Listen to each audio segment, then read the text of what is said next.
All right, listen up, you very large individuals. Blizzard has officially posted the patch notes for the patch that will arrive this Tuesday. And apparently, there's a lot of Mythic Plus stuff in here spelled out. We already kind of made a video on this, but there's a lot more than what we talked about in that video. So we'll go through the whole thing, give you guys the down low. Mythic and Mythic Plus enemies auto attack damage reduced by 10%. Okay, that's a pretty big nerf. Yeah, obviously they're buffing the dungeons too. We'll talk about that in a second. But yeah, that's cool. I mean, that's probably going to make a big difference in terms of the tank's life, considering they've already like buffed tanks a bunch, right? So a bunch of changes to just the item level stuff. We'll go through this really quickly, but yeah, so now baseline is 210. I don't actually have it handy, but I did see a chart where like the scale of Mythic Plus gear goes up a certain amount. I think the highest we're going to be able to get from the drop is 239. I can't actually remember. I'm not really worried about that, obviously, but there's some questions about how Valor is going to work in the opening weeks. I don't really know. Presumably going to be able to get the requirements to upgrade Valor really quickly. It just you don't have enough Valor to upgrade anything all the way to the max in that time period anyway. So, but yeah, so 210 from base 0 now. So yeah, that pushes everything else up the same amount.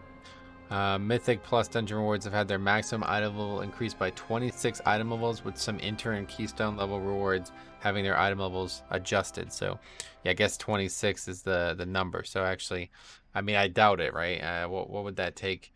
It's currently 210, so that takes us to 236 as the max. But I'm pretty sure it's 239. Maybe not. Maybe it is 236. Anyway, Grave Vault rewards also been increased. Heroic dungeon damage. So here's the interesting thing. So they changed like the baseline scaling, right? So this is something they used to not really publish. Now they're specifically saying Mythic Plus dungeon enemy damage has been increased by 35%. And enemy health has been increased by 39%. So I don't really know if those are the average numbers. Are those the normal numbers? I have no idea. 35% sounds about right. So if that was, the case, I think that's probably about 3 levels of difficulty. That's what people have been suggesting, that a 15 is going to be like a 18 or so. But I don't actually know. Let me know if anybody knows for sure. It seems like that to me, but obviously the health scaling thing is going to be interesting. That's always probably the same way too. It's a different number than the damage, but I think so then on top of that, you know what I mean? So if we're doing whatever we used to, so say like 20 was the average before, and now that's 17, we're doing a 17, it should be slightly easier than a 20 for me personally, because the mobs do slightly less damage to me, and obviously auto attacks is a sizable chunk. So that's interesting. If you haven't heard, there's now going to be a reward for completing a single 20 on time. Each individual dungeon will offer you a teleport, which is something that I love. Used to get these from challenge mode. Mop and WAD challenge modes gave the portals, and I still have them and use them all the time. They're so cool to have. You can port to anywhere that you've finished. And yeah, one cool feature about that is it's also resetting every time you do complete a dungeon. So that's kind of neat. You can port to each dungeon, finish it, go to the next one, just basically never need to summon again if you have 20. It's not a very good reward for 20, but yeah, maybe 20s won't be too hard and we'll be able to get all those too. Anyway, this guy is now offering a Keystone to players who don't have a Keystone, as long as they've completed at least one Shadowlands dungeon at Mythic Plus difficulty, and that's just for people who accidentally didn't do keys each week or something like that, and they just want a key. It's like the same functionality as if you just walked into a 0 and did a key, or got a key from that. It's probably not going to be any different. He also is going to spawn at the end of Mythic Plus dungeons that are completed, and before the timer is limited, he will the timer limit is reached. He will offer a one-time Keystone exchange to any player whose current Keystone is at or below the level of the dungeon that was recently completed on time. Keystones that are higher level than the dungeon that was recently completed on time cannot be traded, including the keystone that was used to start the run. So yes, we did make a video on this a while ago. It feels like months ago now that we were talking about this, but you will be able to change your key. And I don't know what they mean by a one-time presume. I don't know how often I actually don't know the answer to this, but I don't know how often this can actually be done. But yeah, if your key is at or below the level of the dungeon that you just did and you typed the dungeon, I think that's required, it seems, yeah, then you can change your key. So very interesting. Yeah, if you have like a key that you really don't want, you can just go do someone else's key and then change your key, which I'll be interested in seeing how many people make use of that. But so yeah, the weekly affix rotation has been updated. I don't know what that means, but that'll be interesting. And then they changed a bunch of affixes. So we already talked about most of the stuff, but bolstering now increases maximum health by 15 and damage done by 20. So that was 20 before as well. So that's a small nerf to bolstering. Probably doesn't make too big of a deal, but yeah, it's definitely a nerf. Necrotic, level 61 enemies now apply necrotic wounds on every other auto attack. So before, I'm not exactly sure what the designation would be, but I'm assuming 62 is raid bosses, and then 62 is dungeon bosses, and then 63 is raid bosses. Still, I don't know if the game even works this way anymore. I'm surprised to see them say it's 61, like if this is like TBC or something. I didn't know anybody actually tracked the numbers like this anymore. But presumably what they mean by this is any lieutenant style boss. So that would be like the Pride, or I guess the actual new dudes who are going to be part of the Tormented affix. And maybe other mini bosses too. I'm not actually sure what this refers to. Like, again, it doesn't say level 61 on the enemy frame, I don't believe. So I don't actually know. Anyway, Raging and Rage now increases damage done by 75%, was 100%. That's good. I mean, certainly, yeah, I don't know. It's a fix that really doesn't have too much impact most days, but if you find yourself in a position where it does, then that's cool. The storming changes we talked about, really cool stuff. Once you run into a storming whirlwind, it goes away. And also now moves in the same direction, and its movement speed is nerfed by a large portion there. So this is pretty cool, though. This is the coolest one. So Blood DK gonna be able to pop AMS, Death's Advance, and run through all of them, and probably take like very little damage. So I think they also made it do less damage, didn't they? As that's not on here, so that makes me think that it's not happening. The next thing is this Hakar change. So I can't remember if we talked about this in the last video, but very, very bizarre thing going on here. The change to it makes absolutely no sense when you read it out loud. Hakar's cooldown and energy regeneration is now paused when blood barrier is applied and will resume once the blood barrier is removed. So what I can tell that means is he's not going to do other mechanics during it one way or the other. Like, that's like the kind of the output of it, but it's also going to mean he's going to push other mechanics back because he won't be able to have cooldown or energy regeneration happening during the blood barrier. So basically blood barrier is just like this phase change now, where it used to just be a mechanic, I guess is probably the easiest way to conceptualize it. But then you read these words out loud and then you really start to scratch your head. Blood barrier no longer grants Hakar immunity to interrupts. Well, that's great considering he has nothing that can actually be interrupted, right? I mean, he doesn't cast a single spell that can be interrupted. Blood barrage is no longer interruptible. Correct. Yeah, it's never been, and no longer has a duration.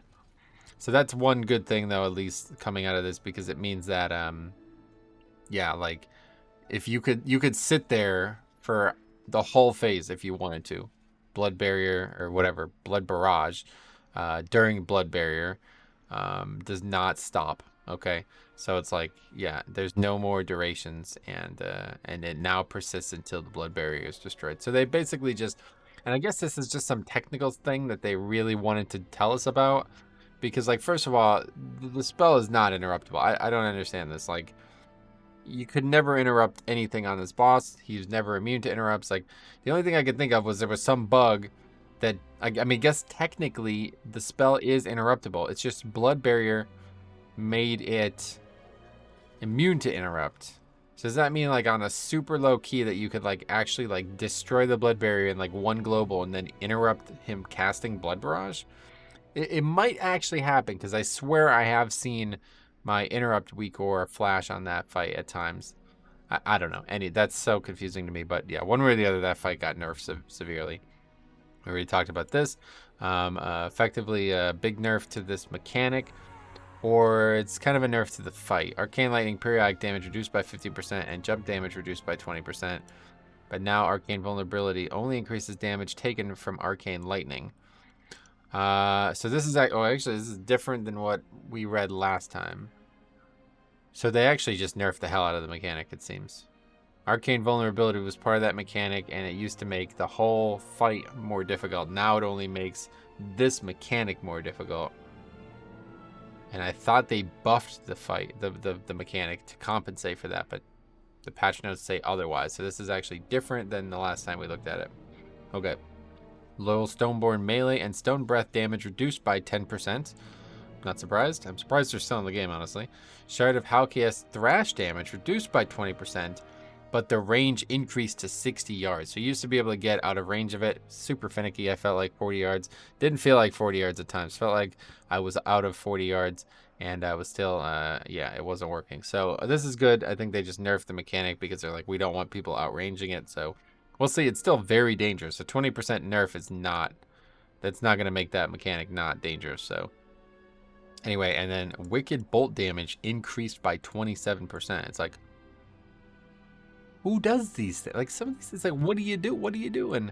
Okay, interesting. Okay, Ingram Malik. Now, this is a really big one, and I think, like, it's not, you know, it could be, like, it could be a lot worse, or it could be done more. Like, I think they could have done it more, but I'm satisfied. Ingram Malik, the first boss in Mist. His health is reduced by 10%, okay? That's the dude that you burst down, okay? That's the dude who looks like Gorak Tool. Then Droman Ulfern's health is reduced by 5% as well. Okay, so that is a pretty big nerf to the fight. I think they should have just nerfed it on Tyrannical, though, because this fight is way too easy on Fortified compared to Tyrannical. The problem is just some completely out of whack. But I'm satisfied with this. It's certainly a very, very long encounter, so I think you're going to get some good value out of this nerf, especially if, you know, now 10%. Like, this means, like, if, you know, if it works out the way you think it's going to work out, those times when the boss is at, like, 20% and people are, like, fidgeting, trying to figure out if they should kill him or if they go back on the Droman. No, now boss is at 10%, so he's just dead, right? So that's cool. Anyway, Dress Bowbreaker health increased by 15%. 99% sure that's the mob right in front of Ingram Malik. Not 100%, but I assume that's the case. That's the trash mob, one way or the other. Mistveiled Guardian's Bucking Rampage now triggers its cooldown on spell start. So that's a good thing. You might not know what that means. That means you can now stun the spell. If you stun that, it's like a dude. He's like a horse-looking dude, very attractive-looking NPC. Kind of tries to knock you away, hits you, goes flying if you get hit by it. Right now, I stun that mob, and it just does it again. Now, you stun that mob, he will not do it again. So that's great. Spine Maw Staghorn health increased by 30%. Oh, what the hell is that mob? Oh, that's got to be one of those mobs at the end, right? Yeah. Okay. That's those little dudes who are probably, yeah. Probably one of the little dudes. I assume not the big dudes. But yeah, so that's those bugs at the end. That kind of makes sense. That area is way too easy. Okay, Necrotic Wake, Amarth. Health reduced by 15%. Oh, okay. Tortured Echoes damage reduced by 15% per stack. So they've done a lot. If you follow the pacing of the nerfs that have come in the Necrotic Wake over the last 7 months, it's really insane. This is probably the most nerfed dungeon ever, and it's not really a dungeon that needs to be nerfed. So yeah, nerfing the hell out of that fight is like, yeah, sure thing. We'll see what happens there. I don't really know. I'm not actually sure. Nalthor the Rhyme Bender as well, though. Zolramus Siphoner health reduced by 15%. Champion's boon duration increased to 40 seconds. So Zolramus Siphoner has to be the ad. I've never actually done that mechanic. I assume there's something that you kill down there. Literally never done the mechanic. It's not a tank or a healer. And then the buff that you get from killing the mob has been increased to 40 seconds. So that's good, I guess. I mean, we'll see. We'll see how that works out. Okay, Globgrog, Plaguefall. That's a big one here coming up. A couple big ones here. Health reduced by 10%. That is a very needed change. That boss was another huge pain on Tyrannical. So that's good. Rigged Plague Borers that spawn during the Gauntlet event now have limited spawns. Apparently only 4 times they will spawn, I think is what I heard. That is the one, the dude who's spawning them, meaning that. And Rigged Plague Borers located outside the Gauntlet event have been replaced with Wretched Plague Borer. What is this? Is this a different mob, or? These ones do or do not explode? I don't actually. Okay. Anyway, I don't actually know. Legitimately. I think no. I think they do not explode. So let me know if you know. But yeah, so they're trying to obviously nerf that, all that stuff, and I'm not surprised. Sanguine Depths, Crixus the Voracious, big changes here. Juggernaut rush damage reduced by 15% and Essence absorption damage reduced by 15%. So that's first boss in Sanguine, and that dude hits very hard, especially with that rush. When we did, like, I remember doing like a 20 or maybe it was 21 Tyrannical, it was like literally one-shotting us. Like, they had to use an immunity to be able to survive that and the rest of the fight. Pretty crazy. Executor Tarvold, fleeting manifestations, growing pride damage reduced by 20%. So that's the stuff that it drops on the ground, I guess. So yeah, I really wish they would just nerf the goddamn fight already. They should just make this dude do 10% less damage. I mean, that's just what should be done. I don't know how this dude still does so much damage. The bosses in this dungeon do more damage. Like, these 3 bosses, and even the last boss too, combine all the bosses together in every other dungeon. I'm not sure there's another combo that does as much damage as these bosses. It's very bizarre. And the rest of the dungeon is like pretty straightforward, but it's like on Tyrannical when they die slow and they're doing more damage anyway. It's like, God, it's just so much damage every time. Anyway, Chamber Sentinel's Severing Slice now only strikes the primary target. Whew, thank God, man. I mean, these brain dead DPS can't seem to get out of the way of frontals, so that's going to help them. I don't know. It's so strange. Like, some of these changes, it's like, why? Why did anybody ever need that change? Remnant of Fury's explosive anger damage reduced by 25%, so that's trash on the way to Tarvold, and I think after it too. Vestige of Doubt no longer casts Growing Mistrust. That's just swell. I have no idea what that is. Research Scribe's Explosive Vellum now detonates after 3.5 seconds.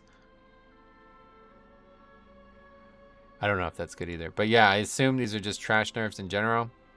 Growing Mistrust might be the, this is probably not going to get Wowhead. Oh, it is actually. Oh yeah, summons an expanding pool of negative energy. That's that. Oh, wait, what the hell? He just doesn't do it anymore? Oh, that's interesting. Okay, so I should know what that is. Don't know the names, but that's a very interesting change. So this doesn't exist anymore. This will actually make opening the containers much easier because the pack constantly puts stuff on top of the container you got to run out of. Okay, Ventinax. When the channel for recharge completes, any active shadow whirls will now despawn. Yeah, this is a huge, huge, huge change. Like fucking insane change, apparently. This fight is now substantially easier, meaning every time, like basically right now, the fight is so difficult. This is the second boss, by the way, of Spires. The celery is unmatched or whatever, you know, the boss that says that. She's going to put those black lines are going to go shooting out at you. You know, you're only going to have to dodge 2 ever because every time recharge happens, the previous ones go away. So that is ridiculous. Massive, massive, massive nerf to that. Probably now, without question, the easiest dungeon, right? Like, I don't... Because that really is the only... Like, if you get past that boss, there's nothing else in there. Maybe the very end.